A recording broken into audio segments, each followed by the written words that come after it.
Welcome to 99 TV special interview. టప టపమని చెమట చుక్క తాళాలై పడుతుంటే పనియే పాట అయ్యింది, పాటతో పని జత కట్టింది. పాట పుట్టుక గురించి ఇంతకంటే గొప్పగా ఎవరు చెప్పగలరు? ఒక్క సుద్దాల అశోక్ తేజ తప్పితే. పనికి పాటకి ఉన్న సంబంధాన్ని శ్రమ కావ్యం ద్వారా లోకానికి తెలియజేసిన సుద్దాల అశోక్ తేజ 99 స్టూడియోలో మేడే సందర్భంగా ఉన్నారు. అశోక్ తేజ్ గారు, వెల్కమ్ టు 99 స్టూడియో. మేడే శుభాకాంక్షలు 99 టీవీ తరఫున. నమస్కారం అమ్మా.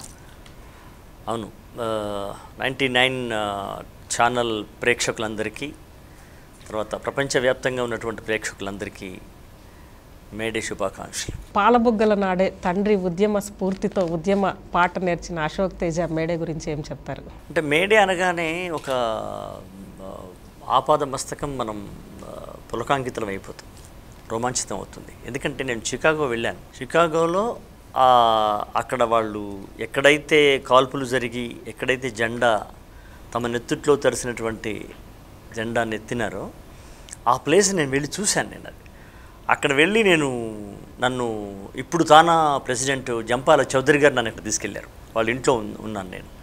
అరుణ గారు, జంపాల చౌదరి గారు వాళ్ళు ఎంతో ఆదరంగా చూసుకున్నారు. నేను వాళ్ళ ఇంట్లో వారం రోజులు ఉన్నాను. అక్కడ నేను వాళ్ళని అడిగిన కోరికలు రెండే. ఒకటి, వివేకానందుడు మాట్లాడినటువంటి వేదిక నేను ఎక్కాలని ఒకటి అన్నాను. వేదిక నేను ఎక్కి చూడాలని. ఇంకోటి, ఎర్రజెండా పుట్టినటువంటి ప్లేస్, ఆ స్పాట్ నేను చూడాలని అన్నప్పుడు వాళ్ళు తీసుకెళ్లారు. అక్కడ వెళ్ళగానే ఒకసారి అక్కడ ఆ ప్లేస్లో వాళ్ళు విగ్రహాలు పెట్టారు. ఎట్లా కాల్పులు చేశారు, ఎట్లా చనిపోయారు, ఏ రకంగా వాళ్ళు జెండా ఎత్తుకున్నారు, వాళ్ళ యొక్క వలవల్ని ఎట్లా ఫ్లాగ్లా ఎత్తారనేటువంటి సూచించినట్టుగా అన్ని శిలాప్రతిమలు పెట్టారు అక్కడ. అది నేను చూడగానే అసలు ఒళ్ళంతా ఇట్లా అయిపోయింది అనమాట. దాన్ని ఏమంటారు, ఒక ఉద్విగ్నమైనటువంటి స్థితి ఏర్పడింది నాకు. అలా వెళ్ళి అక్కడ ఉన్న మట్టిని నేను ముట్టుకొని అలా కళ్ళకు నీళ్లు పెట్టుకున్నాను అనమాట. మేడే అదొక చరిత్ర, అదొక విప్లవం. ఆ పుట్టిన జెండా గురించి మా నాన్న ఒక పాట చెప్పేవాడు. నమో నమో అరుణారుణ పతాకమా, నమో కోటి కోట్ల మధ్యందిన మార్తాండుల సమమా, నమో శాంతి దూత, నమో సామ్యదాత, నమో సామ్రాజ్యవాద వ్యతిరేకోద్యమ నిర్మాత. ఇలా ఆయన పాడుతూ ఉంటే మేమందరం ఇలా అలా కళ్ళు అలా రెప్పవాల్చకుండా చూసేవాళ్ళం. అది నాకు గుర్తుకొస్తుంది. అంటే ఎర్ర జెండాను ఇష్టపడేవాళ్ళు, లేదా ఇష్టపడని వాళ్ళు, లేదా కమ్యూనిజం అంటే వ్యతిరేకించేవాళ్ళు, లేదా ఏకీభవించేవాళ్ళు అందరూ కూడా నాన్ కాంట్రవర్షియల్గా మేడే అనగానే పులకించిపోవడం అనేదే మేడేకున్నటువంటి ప్రత్యేకత. మీ పాట టప టపమని చెమట చుక్క తాడాలై పడుతుంటే పనియే పాట అయి పుట్టింది అని అంటే అది చారిత్రక సత్యమా లేకుంటే మీ ఊహాజనిత సిద్ధాంతమా? పాట ఎలా పుట్టింది అనే దాని మీద మనం ఇన్వెస్టిగేట్ చేస్తూ వెళ్తే, నేను ఈ పాట దాదాపుగా ఒక 3 నెలలు నేను కష్టపడి రాశాను ఈ పాటని. అంటే ఈ 3 నెలలు కష్టపడి రాయడానికి కాదు, 3 కష్టాన్ని దగ్గర నుంచి చూడడం వల్ల ఇది రాయగలిగారంటారా? శ్రమ జీవితం మీరు మమేకమై ఉండడం వల్ల రాయగలిగారు? అంటే నేను సుద్దాల హనుమంతు ఇంట్లో పుట్టడం అనేది కూడా ఒక పెద్ద ప్రధానమైనటువంటి కారణం. అమ్మా నాన్న ఇద్దరు మన తెలంగాణ ఉద్యమం లోపల నిలబడ్డవాళ్ళు, నైజాం రాజుకు వ్యతిరేకంగా పోరాటం చేసిన వాళ్ళు, కడదాకా కమ్యూనిస్ట్ పార్టీలో బతికిన వాళ్ళు. కాబట్టి వాళ్ళ యొక్క ప్రభావం నా మీద బై బ్లడ్గానే ఉంటుందిగా, ఒక రక్తగతంగా వచ్చినటువంటి అది. అట్లాగే పాట ఎలా పుట్టింది అనే మనం పరిశోధన చేసుకుంటూ వెనక్కి వెళితే, పాట అని పనిలోంచే పుట్టింది. కాబట్టి ప్రజల మాటల్లో కూడా పని పాట అంటారు, పని పద్యం అని, పని శ్లోకం అని ఎవరు అంటారు. పని పద్యం అని అంటున్నారంటే దాని అర్థం పని చేసుకున్నప్పుడే పాట పుట్టిందని. అంటే మూకుమ్మడిగా ఉన్నటువంటి శ్రమ ఒకే బిందువు మీదకి కేంద్రీకరించడానికి పాట తోడైంది. పాట పనిని వేగవంతం చేయడానికి కూడా పాట తోడైంది. పాట పనిలో అలసట తెలియకుండా ఉండడానికి కూడా. ఇప్పుడు పొలాలలో పనిచేసేటువంటి అమ్మలు కూడా వాళ్ళు పాటలు పాడుకుంటూ నాట్లేస్తారు. అక్కడ కూడా పాట అలవోకగా వచ్చేసింది. ఇలా పనితో సంబంధం లేకుండా పాట లేదు. మొట్టమొదలు కార్యక్షేత్రంలో పుట్టిన పాట అది కాలక్షేపంగా మారిపోయింది. ఇప్పుడు అట్లా ఉందా? ఇప్పుడు సినిమాలో పాట లేదా, లేకపోతే టీవీలో లేదా, లేకపోతే ఇంకా ఏదన్నా ఎంటర్టైన్మెంట్ సాంగ్స్ లేవా అంటే ఉన్నాయి. కానీ ప్రథమంగా దాని జన్మ కార్యక్షేత్రంలో పాట పుట్టింది. రాను రాను రాను రాను విస్తరించి రకరకాల ముఖాలుగా బయలుదేరి అది కాలక్షేపంగా కూడా మారిపోయింది. అందుకే మీరు చెప్పింది టప టప టప చెమట బొట్లు తాళాలై పడుతుంటే కరిగి కండరాల నరాలే స్వరాలు కడుతుంటే పాట పనితో పాటే పుట్టింది, పని పాటతోటి జత కట్టింది. ఇలా ఆ పాట టప టప టప టప టప టప చెమట బొట్లు తాళాలై పడుతుంటే కరిగి కండరాల నరాలే స్వరాలు కడుతుంటే పాట పనితో పాటే పుట్టింది, పని పాటతోటే జత కట్టింది.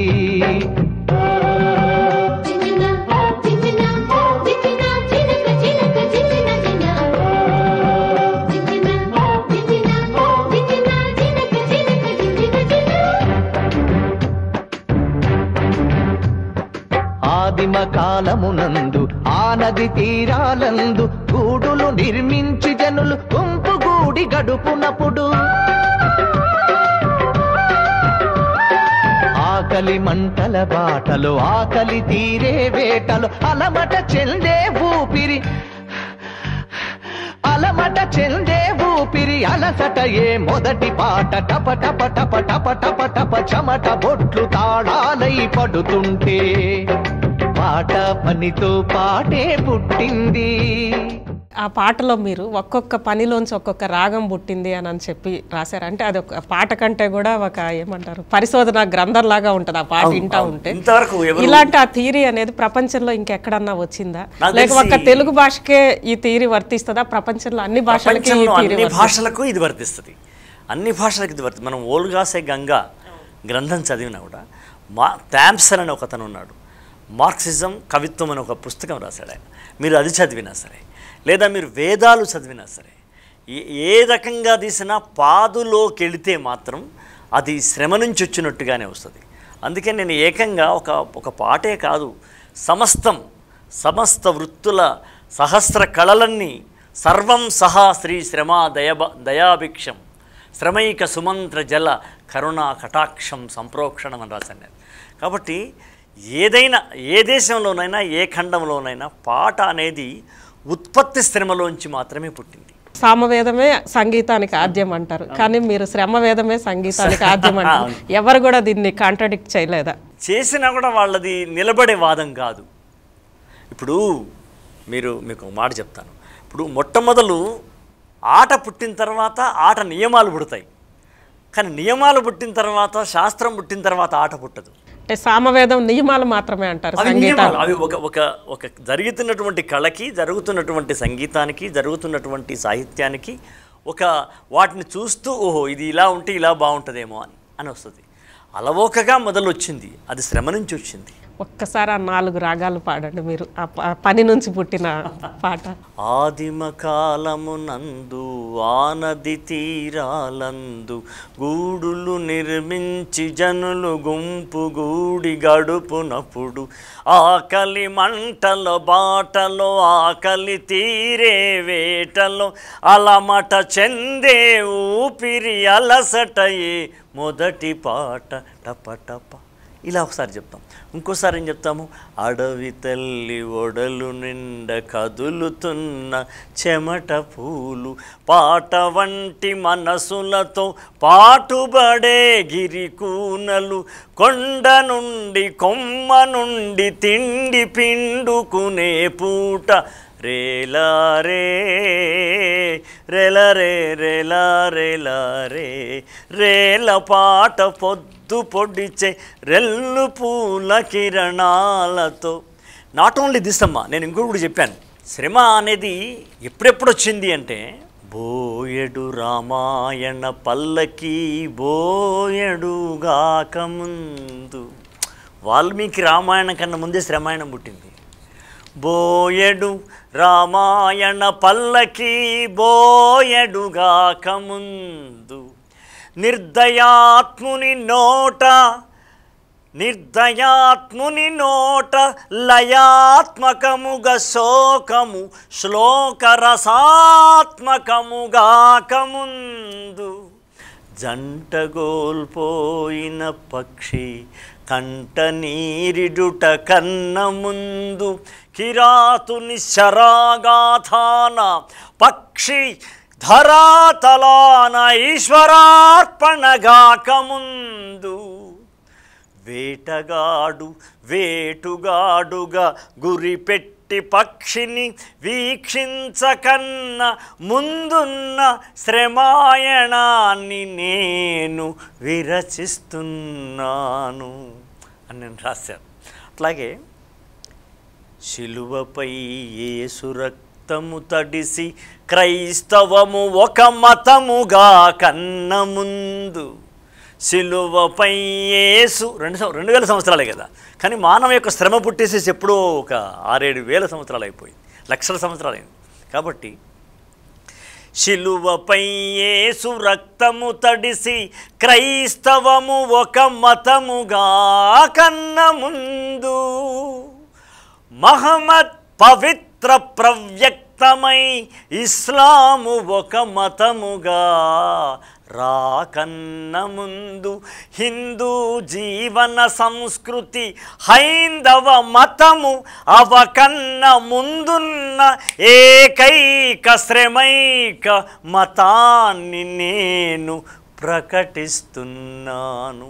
ఇలా నేను ఒక శ్రమ కావ్యమే రాశాను. ప్రపంచంలో అన్నిటికంటే ఆదిమ మతము, ఆదిమ విద్య అన్ని కూడా శ్రమే అంటారు. ఆదిమ వర్ణము, ఆదిమ వర్గము అన్ని శ్రమే, శ్రమైక కులమే, శ్రమైక యుగం అది.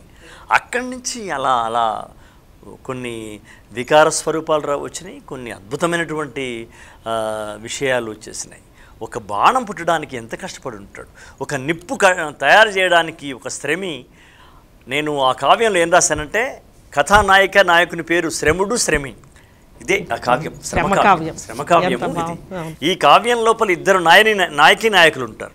నాయకుడి పేరు శ్రముడు, నాయకి పేరు శ్రమి. శ్రమకు లింగ రూపాలు రెండే, అయితే పురుషుడైతే శ్రముడు, స్త్రీ రూపం అయితే శ్రమి.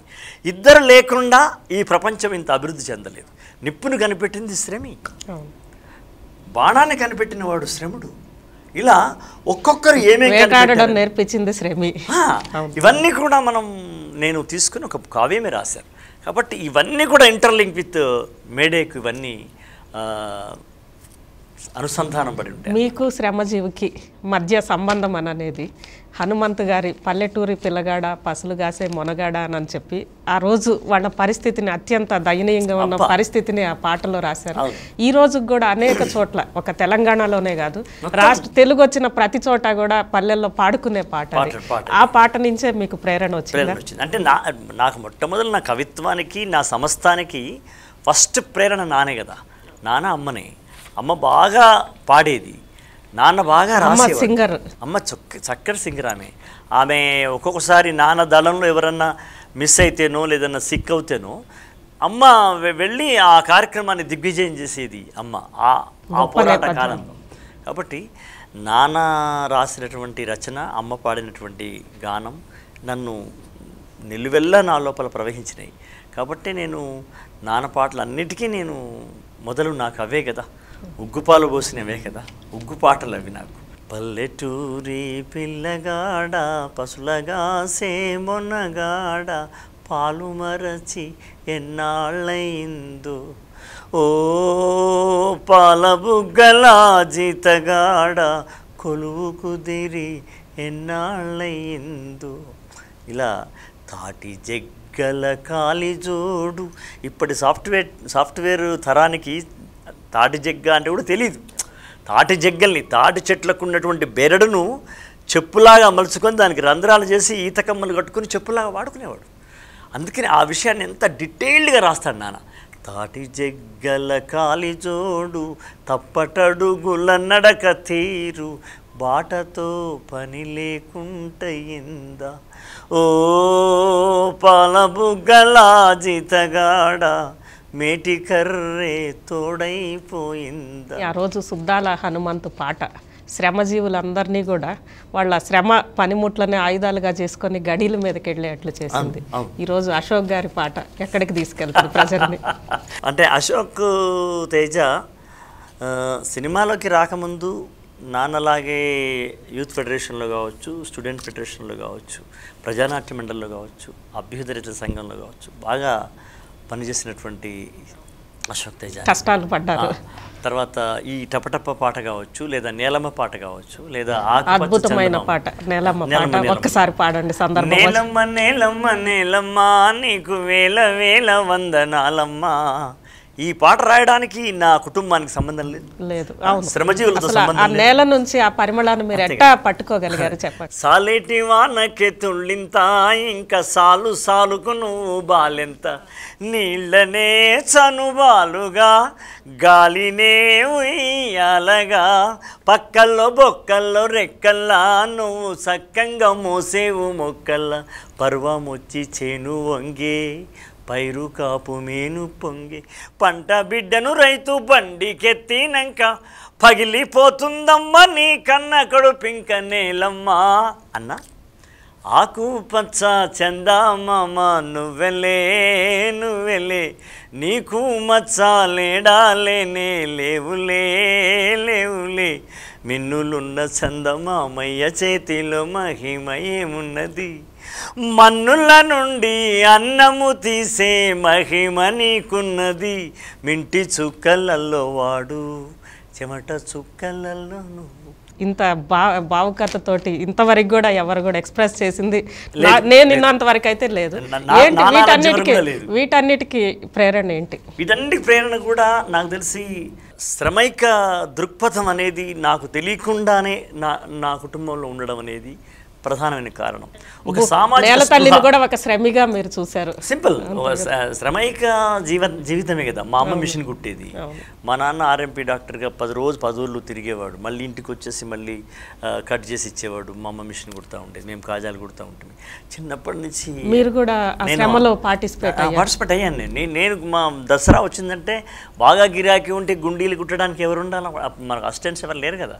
మా పిల్లలు ఉద్యమం సాగుతానే ఈ పనులు ఇవన్నీ చేసుకున్నాం కదా, ఇవన్నీ చేసేవాళ్ళం. కాబట్టి నేను నీలమ్మ పాట రాసినా, లేకపోతే ఆకుపచ్చ చందమామ రైతు పాట రాసినా, లేకపోతే టపటపమని రాసినా, లేకపోతే నేను ఇంటర్మీడియట్ అవుతున్నప్పుడు నేను బిల్డింగ్లలో పనిచేసినప్పుడు రాయి సలాక ఇసుక ఇటుక తాఫీ తట్ట సిమెంటు చెమట గోడ మీద గోడ మేడ మీద మేడ అని నేను రాయడానికి వాట్ ఇస్ ఆ శ్రమైక జీవితం యొక్క సౌందర్యము తెలుసు, దాని యొక్క సౌహార్ద్రత తెలుసు. నాకు మాట్లాడే పదాలని పాటగా మలసటము ఇంటి నుంచి వచ్చింది, వారసత్వంగా నాన్న నుంచి వచ్చేసింది. ఎందుకంటే ఈజీగా ప్రజల భాషలో రాయడం, ప్రజల బాణీలో రాయడం, ప్రజలు దాన్ని వినగానే ఇది మా పాటే అని అనిపించుకునేలాగా మొట్టమొదటి ప్రారంభం చేసింది తెలుగు రాష్ట్రాల్లో. ఇప్పుడు రాష్ట్రాలు అనాలి, అంతకుముందు ఒకటే రాష్ట్రం కదా. ఆంధ్రప్రదేశ్లో సంయుక్త ఆంధ్రప్రదేశ్ లోపల ఆ మాట ఇలా ఉండాలి, జనం ఇన్వాల్వ్ అయ్యేటట్టు ఉండాలని ప్రారంభం చేసిన ప్రయోగశీలి ఫాదర్ నానే మొదలు. తర్వాత గద్దరు, ఇంకా ఇతర అనేక మంది, గోరట వెంకన్న కావచ్చు, ఇంకా రకరకాల మంది కావచ్చు. బట్ బిగిన్ చేసింది, ఆ సీడ్ వేసింది మాత్రం నానే. ఇంత ఒక నేపథ్యం, ఒక ప్రకృతి ఒడిలో, శ్రమ నేపథ్యంలో, అటు నుంచి ఉద్యమ నేపథ్యము, ఉద్యమ గొంతుకగా మారిన పాట, ఒక గొప్ప తెలంగాణ ఉద్యమాన్ని లీడ్ చేసిన కుటుంబం నుంచి వచ్చారు. ఇటువైపు సినిమా పాటలు కూడా ఈరోజు రాస్తున్నారు. రెండిటికి పూర్తి విరుద్ధమైన ప్రపంచాలు, విరుద్ధమైన ప్రపంచాలు. మరి ఆ ప్రపంచంలో మీరు ఎలా ఇమడగలుగుతున్నారు, ఎలా రాయగలుగుతున్నారు? ఇప్పటికి 23 ఏళ్ళైందమ్మా, 23 ఏళ్ళైంది. అసలు ఆ ప్రపంచంలోకి ఎంట్రీ ఎలా సాగింది? అంటే చిన్నప్పటి నుంచి నాకు ఒకటి ఉండేది. అంటే నాకు నాన్న తర్వాత మళ్ళీ నన్ను ఇన్స్పైర్ చేసిన వాళ్ళలో నారాయణ రెడ్డి గారు ఒకరు. నారాయణ రెడ్డి గారిని నేను బాగా ఒక రోల్ మోడల్గా అనుకునేవాడిని. ఆయనలాగా ఒక అద్భుతమైనటువంటి పాట, ఒక శిలలపై అదే ఈ నల్లని రాళ్ళలో ఏ కన్నులు దాగినన్న పాట విన్నప్పుడు, లేదా ఆయన రాసిన అనేక పాటలు విన్నప్పుడు, ఆరుద్ర గారి గాంధీ పుట్టిన దేశమాయిది అని విన్నప్పుడు కానీ, లేకపోతే శ్రీశ్రీ గారి యొక్క పాటలు విన్నప్పుడు, మన మాదాల రంగారావు గారు సినిమాలో ఆయన రాసినటువంటి పూరించిన విప్లవ శంఖం అని అది అవుతుంటే ఇట్లా అది వింటుంటే ఒక విద్యుత్తు ప్రసారమైనట్టుగా ఉండేది. మనం కూడా వెండి తెర మీద పాట రాయాలి, ఒక అద్భుతమైనటువంటి ఓ కొత్త సిలబస్, ఓ కొత్త నెత్తురుని మనం ఇంకుగా మార్చి చలనచిత్ర రంగంలో ఇంకింపజేయాలనేటువంటిది ఒక అది నేల తల్లిని మీరు ఒక నాయికగా తీసుకొని చాలా అద్భుతంగా గొప్పగా ఇంతవరకు నేను ఎక్కడ వినని ఒక మంచి పాట రాశారు. అంటే నాయకనే కాకుండా అసలు మదర్గా అనుకోండి, ఒక మదర్ అవ్వచ్చు, ఒక హీరోయిన్ అవ్వచ్చు, మొత్తం మీద స్త్రీమూర్తిగా తీసుకున్నారు. ఈ రోజు సినిమాల్లో హీరోయిన్స్ మనం చూస్తూ ఉన్నాం, వాళ్ళ మీద మీరు పాట రాయాల్సి వస్తుంది. ఏంటి అసలు ఎలా రాయగలుగుతున్నారు? అంటే ఒక గొప్ప జనరల్గా నేను ఒక 2450-2500 పాటలు రాసుంటాను. దీంట్లో ఎక్కువ పాటలు సన్నివేశానికి సంబంధించిన పాటలే నేను ఎక్కువ రాశాను.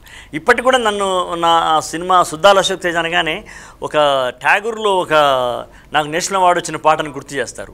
భద్రాచలంలో ఒకటే జననం ఒకటే మరణం ఒక గుర్తు చేస్తారు. తర్వాత ఒసే రామలమ్మలో నేను రాసినటువంటి పాటలు గుర్తు చేస్తారు. ఎన్కౌంటర్లో ఊరువాడా కల్లారా ఉత్తరం వచ్చిందే అని గుర్తు చేస్తారు. అంటే నాకంటూ ఒక సినిమాలో కూడా నాకంటూ ఒక ముద్రపడింది. శ్రమైక కుటుంబం నుంచి వచ్చినటువంటి ఆ కలరే నన్ను వ్యాపించింది. అదొక ముద్ర. అది నేను చాలా ప్రౌడ్గా చెప్పుకున్నది. అయితే సినిమా రంగంలోకి వచ్చే ముందే సినిమాలో అన్ని రకాలైనటువంటి పాటలు రాయడానికి నేను ఉద్యుక్తున్నయ్యే వచ్చాను. నేను నా మనసులో ఉన్నటువంటి కోరిక అలా వచ్చేసింది. కాబట్టి రైటర్ అనేవాడు గంగాజలంలా ఉంటాడు, కమండలంలోకి వెళ్ళిపోయి అలా మారిపోతాడు. నేను సైతం ప్రపంచాగ్నికి సమిధనొక్కటి ఆహుతిచ్చాను, నేను సైతం విశ్వవృష్టికి అశ్రు ఒక్కటి ధారవోశాను, నేను సైతం భువన ఘోషకు వెర్రి గొంతుక విచ్చి మ్రోశాను, నేను సైతం ప్రపంచాగ్నికి సమిధనొక్కటి ఆహుతిచ్చాను. అక్రమాలను కారరాసిన ఉక్కు పాదం నీదిరా, లంచగొండుల గుండెలోని దురించు సింహం నీవురా, ధర్మదేవత నీడలో పయనించు యాత్రే నీదిరా, కనులు కప్పిన న్యాయదేవత కంటి చూపైనావురా, సత్యమేవ జగతికి నిలువెత్తు సాక్ష్యం నీవురా, లక్షలాది ప్రజల ఆశాజ్యోతివై నిలిచావురా.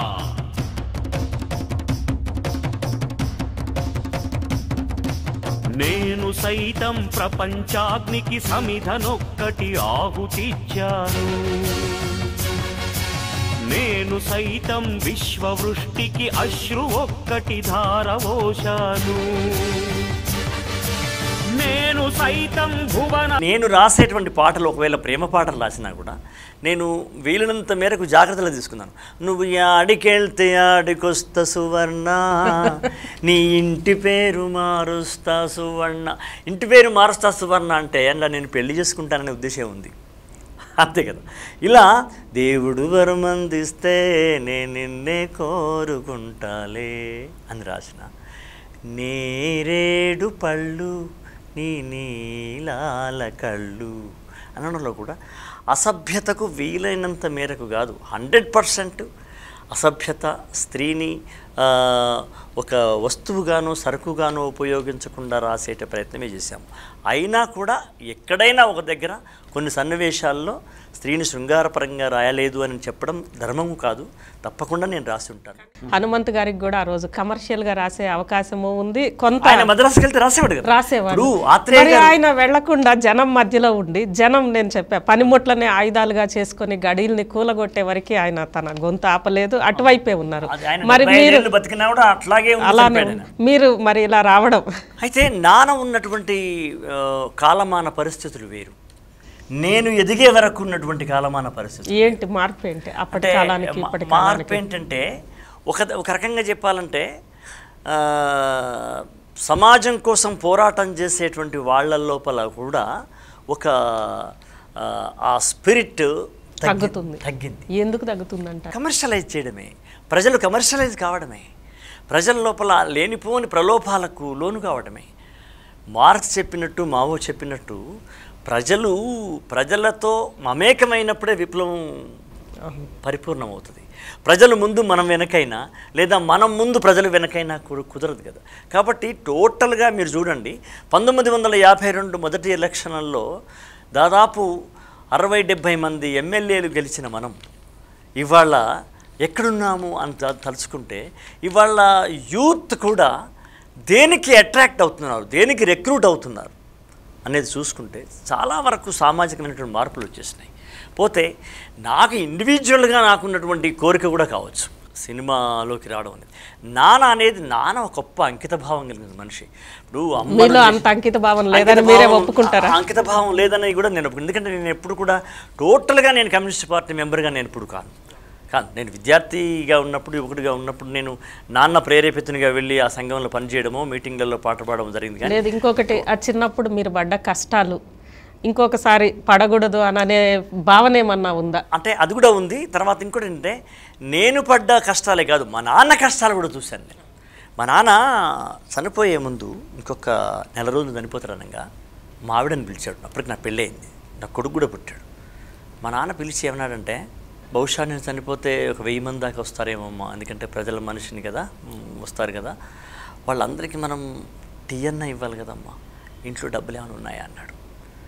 అంటే మా మిస్సెస్ ఏముందంటే, ఉన్నాయిలే మామయ్య, మీరేం వర్రీ కాకండి, మీకోసం ఎవరు వచ్చినా మనం చల్లనో మజ్జిగనో లేకపోతే టీయో ఇస్తాము, మీరు అంత మాత్రం బాధపడకండి. ఆయన ఏదో ఉద్యోగం కోసం ఫ్రెండ్స్ దగ్గర అడుకొచ్చుకున్నాడు, తెచ్చుకున్నాడు, ఆయన 2-3 వేల రూపాయలు ఉన్నాయి, మీరు ఎవరి కావద్దు అని చెప్పాడు. మా నాన్న ఆ బెంగలో చనిపోయాడు. తన శవయాత్ర కూడా ఎలా జరుగుతుందో అనేటువంటి శవయాత్ర జరపలేని ఒక దీన స్థితిలో చనిపోయాడు ఆయన. ఇవన్నీ నన్ను బాగా కలిసిపెట్టుంటాయి కదా. ఇప్పుడు మనం సమాజం కోసం మాట్లాడే మాటల్లో కానీ ఆశయంలో కానీ ఉదాత్తత ఉండొచ్చు, కానీ తీరా ఎదుర్కొనేటప్పుడు మా నాన్నంత త్యాగపూరితమైనటువంటి జీవితం నాదెందుకు అవుతుంది? నా లోపల ఒక స్వార్థం వచ్చేసి ఉంటుంది కదా. నా పిల్లలు, నేను, ఇప్పుడు మా నాన్న చనిపోయినప్పుడు నా పరిస్థితి ఇలాగే నేను కూడా మళ్ళీ నెక్స్ట్ తరాన్ని ఊహించుకోలేను కదా. నేను ఇంటర్మీడియట్ చదువుకోవడానికి నేను బిల్డింగ్లో పని చేయాల్సి వచ్చింది. ఇప్పుడు నా పిల్లలు కూడా మళ్ళీ ఇంటర్మీడియట్ చదువుకునేటప్పుడు వాళ్ళు కూడా పని చేసుకొని బతకాలని బతకూడదు, నేనేమైనా పని చేయాలి, నేను ఏదైనా వాళ్లకు సఫిషియెంట్గా వాళ్ళని చదివించుకోగలగాలనేటువంటి కనీసం 4 వేళ్ళు నోట్లో ఒక పర్సనల్ టెంపర్మెంట్ వస్తుంది కదా మనిషికి. పోతే అలా రావడానికి కూడా సామాజిక నేపథ్యాలు మారుతూ ఉన్నాయి కదా, అనేక మారుతూ ఉన్నాయి కదా. ఇలా ఇవన్నీ కూడా కారణాలు. దాంతోపాటు నా కుటుంబం, నా పేరు రావాలి, నేను కూడా డబ్బులు సంపాదించుకోవాలి, నాకు కూడా ఒక కారు ఉండాలి, నేను కూడా బాగా నాకున్న శక్తిని నేను కమర్షియలైజ్ చేసుకోవాలనేటువంటి ఆలోచనలోను కావచ్చు, దృక్పథంలో కూడా నా లోపల మార్పు వచ్చింది. శ్రీశ్రీ లాంటి గొప్ప మహాకవులే రాశారు కదా. ఆత్రేయ గారు ప్రజానాట్య మండలి తెలుసు కదా, ఆత్రేయ గారు కానీ, వరలక్ష్మి గారు కానీ, మరి పెరుమాళ్ గారు కానీ, వీళ్ళందరూ జమున గారు కానివ్వండి, వీళ్ళందరూ ప్రజానాట్య మండలి నుంచి వెళ్ళిన వాళ్ళే. కృష్ణ గారు, సినిమా యాక్టర్ కృష్ణ గారు కూడా. సో వీళ్ళంతా ప్రజానాట్య మండలి నుంచి వెళ్ళిన వాళ్ళే. బట్ వాళ్ళు మళ్ళీ సినిమా రంగంకి వెళ్ళిపోతే కమర్షియలైజ్ అయినట్టే కదా.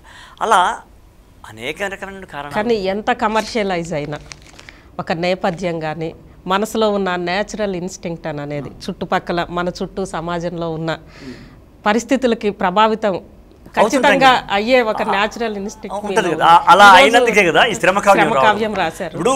ఇప్పుడు సినిమా కవి వేరు, అశోక్ తేజ అనేటువంటి వేరే ప్రజాకవి వేరు. మళ్ళీ తెలంగాణ ఉద్యమం నడుస్తున్నప్పుడు మళ్ళీ వచ్చారు. తెలంగాణ కోటి రతనాల వీణ గాయపడి ఇప్పుడు నిదురలేచినది ఇది రుద్రవీణ అని రాశాం. తరలి రండి తెలంగాణ భూమి పుత్రులారా అని రాశాం. అంటే నా లోపల నాన్న కూడా ఎప్పుడు లేకుండా లేదు కాబట్టి అవసరం వచ్చినప్పుడు అంతెందుకు ఇప్పుడు మన పార్టీ వాళ్ళు కావచ్చు, మహిళా సంఘాల వాళ్ళు కావచ్చు, ప్రజానాట్య మండలి వాళ్ళు కావచ్చు, ఎప్పుడు ఏమైనా అవసరం ఉండి అశోక్ తేజ అవసరం అనుకున్నప్పుడల్లా వెళ్ళి మనం ఆ రకమైనటువంటి పాటలు రాయడానికి నేను ఎప్పుడు వెనకాడలేదు. ఒకటే జననం, ఒకటే మరణం, ఒకటే గమనం, ఒకటే గమ్యం, గెలుపు పొందే వరకు అలుపు లేదు మనకు. బ్రతుకు అంటే గెలుపు, గెలుపు కొరకే బ్రతుకు. కష్టాలు రాని, కన్నీళ్లు రాని, ఏమైనా ఎదురైన గాని ఎదురేది రాని ఓడిపోవద్దు రాజీ పడొద్దు నిద్రే నీకొద్దు నింగి నీ హద్దు ఒకటే జననం ఒకటే మరణం ఒకటే గమనం ఒకటే గమ్యం గెలుపు పొందే వరకు అలుపు లేదు మనకు బ్రతుకు అంటే గెలుపు గెలుపు కొరకే బ్రతుకు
కళ్ళల్లో మెరుపు మెరవాలి కారు చీకట్లో దారి వెతకాలి గాలి బాణల్లో ఉరుమై సాగాలి తగిలే గాయాల్లో ధ్యేయం చూడాలి ఒకటే జననం ఒకటే మరణం ఒకటే గమనం ఒకటే గమ్యం గెలుపు పొందే వరకు గలుపు లేదు మనకు బ్రతుకు అంటే గెలుపు గెలుపు కొరకే బ్రతుకు ఈ పరిస్థితులకి స్పందించే గుణం ఈరోజు మీరు సినీ ఫీల్డ్లో ఉన్నారు 24 క్రాఫ్ట్స్ ఉన్నాయి సినీ ఫీల్డ్లో కార్మికులు ఉన్నారు మరి ఆ కార్మికుల పరిస్థితి మీద మీరు ఏ రోజైనా గొంతు విప్పారు అక్కడ కష్టాలు లేవంటారా అంటే ఇది చిత్రసీమ పదిలం మిత్రమా నేను ఒక పాట కూడా రాశాను నేను ఇక్కడ రాయకుండా ఉండరనే నేను అడిగాను ఇక్కడ నవ్వుతున్నటువంటి దుఃఖాలు ఉంటాయి ఇక్కడ వెలుగుతున్నటువంటి చీకట్లు ఉంటాయి కాళ్ళు తడవకుండా సముద్రాలు దాటొచ్చేమో కానీ కళ్ళు తడవకుండా మాత్రం ఈ చిత్ర పరిశ్రమలో దాటలేం మిత్రం అనేటువంటి పాట మీ కళ్ళు ఎప్పుడన్నా ఈ చిత్రసీమలో తడిచినాయా అనేక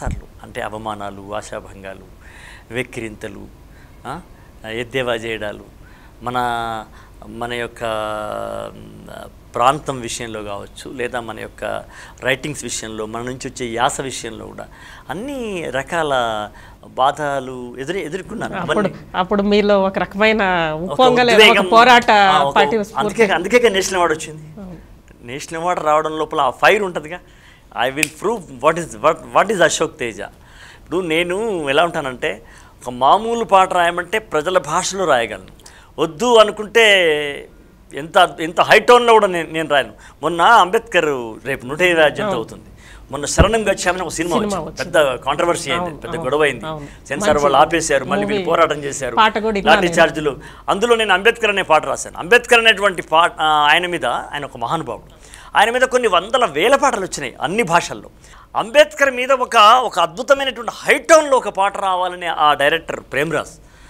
నిర్మాత మురళి గారు కోరినప్పుడు ధగద్ధగన్మేదోజ్వల జ్వాల శిఖ ఛటాగ్ని రూపొందే మానవాకృతి అంబేద్కర్ భరత్ స్ఫురత్ జగత్తులో క్షుధార్తి జైన జాతి జాగృతి మహామహీ మహోన్నత సమున్నతోన్నతోన్నత మనీష శిఖర శిబిల శీతల వాచస్పతి చదువు పోరాడు ఇలా నేను ఒకసారి గనక నేను ఒక విప్లవం గురించి ఒక పోరాట యోధుని గురించి నేను రాయాలనుకుంటే అంతెందుకు మన తరిమెల నాగిరెడ్డి మానవతా స్ఫూర్తి మనకందరికీ దీప్తి ఉన్నని ఆయన వర్ధంతి జరిగితే నేను వెళ్ళి స్వయంగా నేను ఈ మధ్యకాలంలో ఎక్కడ ఏ సందర్భం జరిగినా కానీ ఆ సందర్భానికి తగిన పాట రాయాలంటే అశోక్ తేజ గారే రాయాలి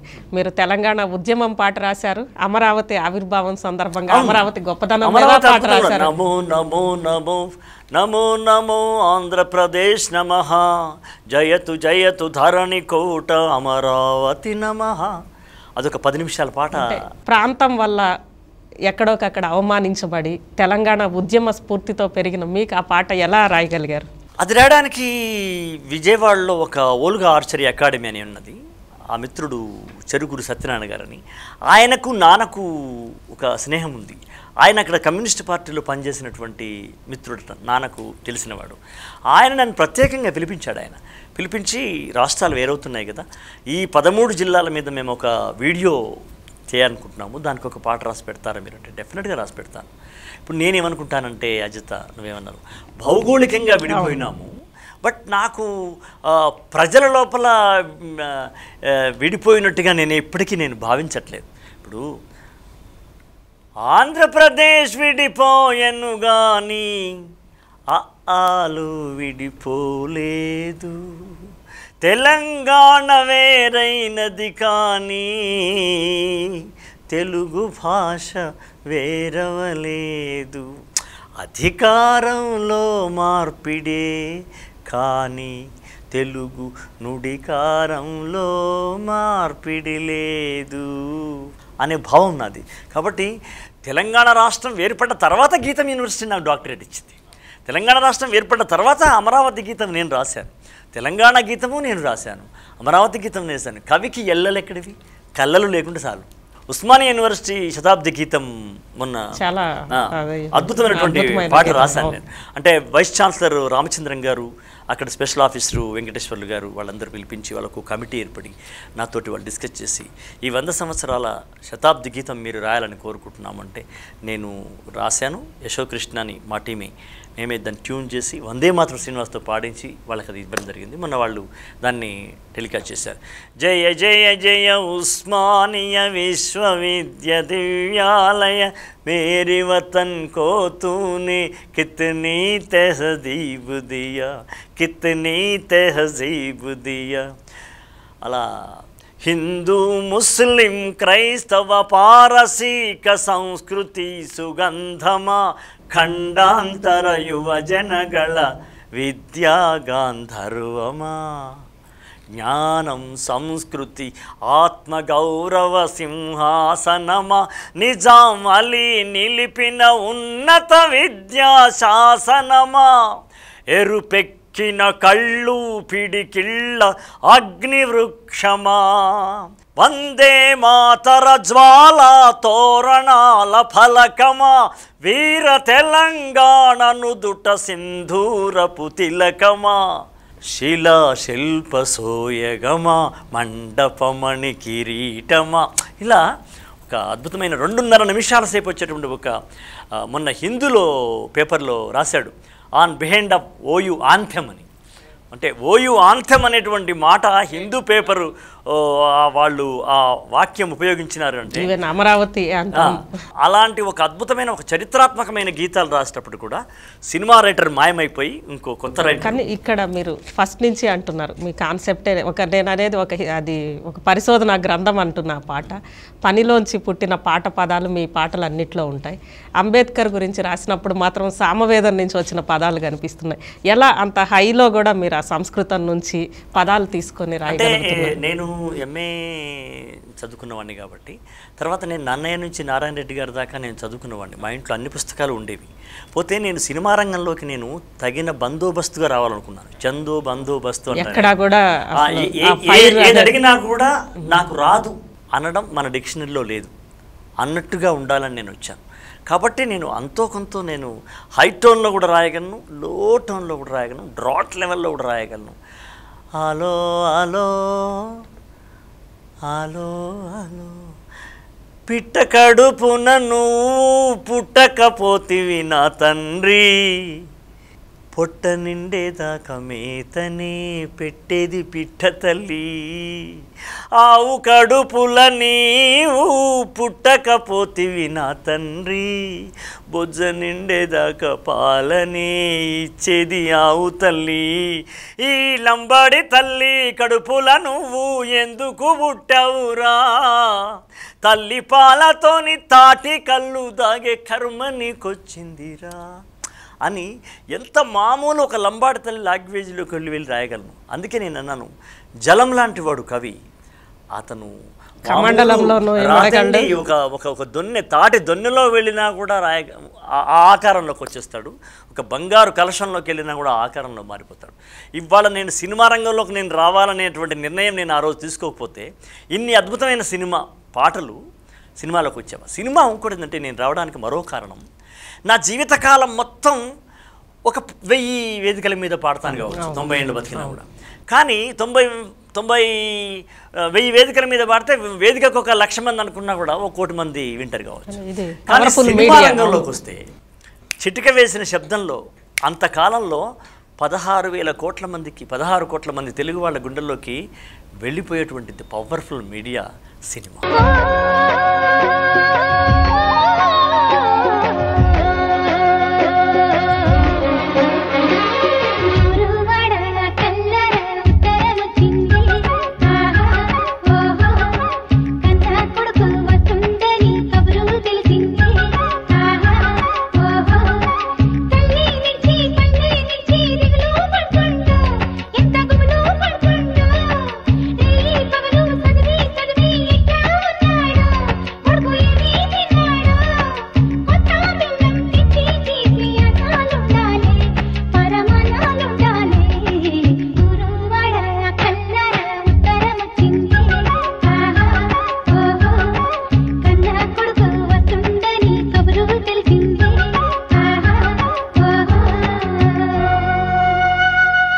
చివరిగా ఒక్కసారి కుటుంబ నేపథ్యం ప్రపంచం అంతా తెలిసిందే నేపథ్యం, సుద్దాల హనుమంత్ గారి కొడుకు.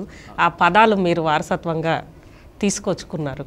ఇంకేంటి కుటుంబం ఈరోజు పరిస్థితి ఏంటి? నాన్న పేరు మీద నేను ఒక ఫౌండేషన్ పెట్టాను, సుద్దాల హనుమంతు జానకమ్మ. మదర్ సింగర్ అన్నారు, అది భారతక్కకు వచ్చింది, చెల్లెలకు అమ్మది నాన్నది కంఠం వచ్చింది, నాన్న యొక్క కలం నాకు వచ్చింది అనుకున్నారు. సో నాన్న అమ్మ పేరు మీద నేను ఒక ఫౌండేషన్ పెట్టాను, సుద్దాల హనుమంతు జానకమ్మ జానపద కళాపీఠం అని.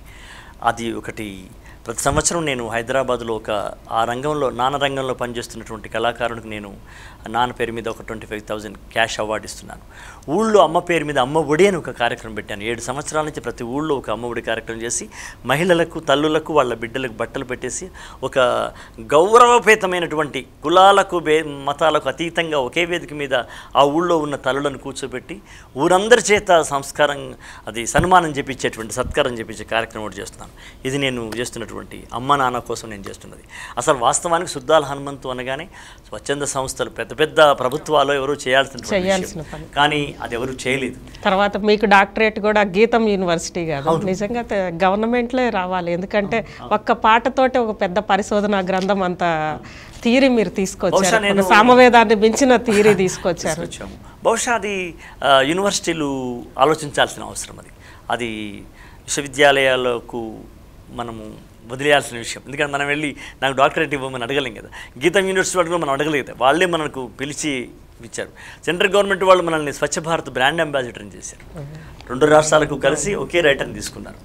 అలా బాలసుబ్రహ్మణ్యం గారి నటు గాయకుడిగా తీసుకున్నారు, నన్ను రైటర్గా నన్ను తీసుకున్నారు. సో ఇవన్నీ కూడా మన పాటనే పీట వేయాలి తప్ప మనం సొంతంగా పీట తయారు చేసుకొని. రైట్. ఇప్పుడు ఈరోజు మనం మేడే సందర్భంగా ఇంటర్వ్యూ చేసుకుంటున్నాం కాబట్టి ఆ రోజు చికాగో నాడు, ఆ తర్వాత సుద్దాల హనుమంతు లాంటి వాళ్ళు చేసిన పోరాటాలు, ఈరోజు పరిస్థితులు మళ్ళీ పోరాటాలకు అనుకూలంగా ఉన్నాయా? ఏంటి పరిస్థితుల్లో వచ్చిన మార్పులు ఏంటి మీరు గమనించిన? ఇప్పుడు మళ్ళీ పోరాట దశ కనిపిస్తూ ఉంది దేశవ్యాప్తంగా కూడా. ఎందుకంటే అనేకమైనటువంటి కార్మికులకి ఇప్పుడు కష్టాలు ఏమున్నాయి, ఒక రోజు కూలీ చాలా ఎక్కువ వస్తూ ఉంది, కూలీకి వెళ్తే రైతే ఇవ్వలేని పరిస్థితి ఉందని అక్కడ ఇక్కడ అన్ని చోట్ల ఒక వాదన అయితే వస్తూ ఉంది. ఇప్పుడు అన్ని చోట్ల వస్తుంది. ఇప్పుడు డబ్బులు ఎక్కువ ఇస్తున్నారు అన్న మాట కంటే జీవన ప్రమాణం ఎంత ఉంది అనేది కదా మెయిన్. జీవన ప్రమాణం ఎలా ఉందని. ఇప్పుడు అంత బ్రహ్మాండంగా ఉంటే ఎన్ని ఊరి పోసుకొని ఆత్మహత్యలు చావడాలు ఎందుకుంటాయి, ఇంత విషయం దాగి చావడం ఎందుకుంటుంది. పోతే ఇవాళ మనం నచ్చిన ఫుడ్ మనం తినడానికి లేని పరిస్థితిలో ఉన్నాం. మనం నచ్చిన విషయంలో మనం గొంతెత్తి పలకలేని పరిస్థితిలో ఉన్నాం. మనము ధర్నాలు చేయడానికి కూడా మనము సెన్సార్కి గురవుతున్నాము, నిషేధాలకు గురయ్యేటువంటి ఒక విచిత్రమైనటువంటి పరిస్థితులు ఇవాళ కూడా నెలకొని ఉన్నాయి. కాబట్టి పోరాటం అనేది అయిపోయింది, అన్నీ వచ్చేసినాయని నేనేం భావించట్లేదు. తప్పకుండా పోరాట కాలం ఇప్పుడు కూడా ఉంది. అది యూత్ అట్రాక్ట్ అవ్వాలి. యూత్ని గనక ఇన్వాల్వ్ చేయగలిగితే, ఈ ప్రలోభాలకు ఈ ప్రభావాలకు లోను కాకుండా యూత్ని మనం ఒక మేధోకులం కావచ్చు, లేదా నాన్న రచయితలు కావచ్చు, నాయకులు కావచ్చు, గొప్ప గొప్ప శ్రామిక పార్టీలు కావచ్చు, లేదా అభ్యుదయం కోరుకునే పార్టీలు ఏవైనా కావచ్చు, అది ఓన్లీ కమ్యూనిస్ట్ పార్టీలనే కాదు, ఇంకా వేరే పార్టీల్లో కావచ్చు. అలాంటి వాళ్ళందరూ కూడా ఇవాళ యువకుల్ని కనుక దేశం వైపు మళ్లించేటువంటి ఒక అద్భుతమైనటువంటి మార్గ దర్శకత్వం చేపట్టినట్టయితే ఆ వాక్యూమ్ అయితే ఉన్నదని నేను భావిస్తున్నాను. ఆ దర్శకత్వంలో మీ రోల్ ఏంటి? తప్పకుండా ఆ దర్శకత్వం లోపల నాకు ఇచ్చినటువంటి పాత్ర నేను ఇదివరకు నేను పాటిస్తున్నాను, పాట ఇస్తున్నాను. అశోక్ తేజ సినిమా అనేది నేను ఒకసారి చెప్పా, ఈ పాట మీరు ఇలా రాశారు, ఆ పాట అలా రాశారంటే కొన్ని డిజైర్ కోసం రాస్తాం, కొన్ని డీజిల్ కోసం రాస్తాం.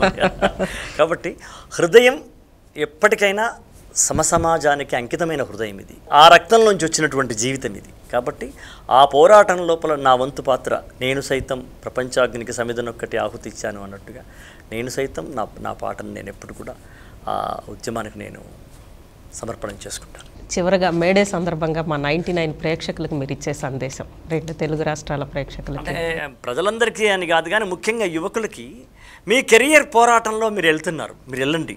మీ కెరియర్ కోసం మీరు అద్భుతమైనటువంటి విజయాలు సాధిస్తూ మీరు పరిగెడుతున్నటువంటి ఆ రహదారి లోపల ఇటుపక్క అటుపక్క ఉన్నటువంటి అధో జగత్ సహోదరుల గురించి కూడా మీరు ఒక ఆలోచన, మీ యొక్క మేధో నేత్రాన్ని సారించి చూడమని, ఈ దేశంలో అందరూ బాగుండాలి, అందులో మనం ఉండాలి అనే దిశగా కూడా మీరు ఆలోచించాలన్నదే నేను ఈ సాఫ్ట్వేర్ కుర్రాళ్లకు చెప్పదలుచుకున్నటువంటి అంశం. థ్యాంక్ యూ అశోక్ గారు, మా ఛానల్కి వచ్చినందుకు. థ్యాంక్ యూ అమ్మా.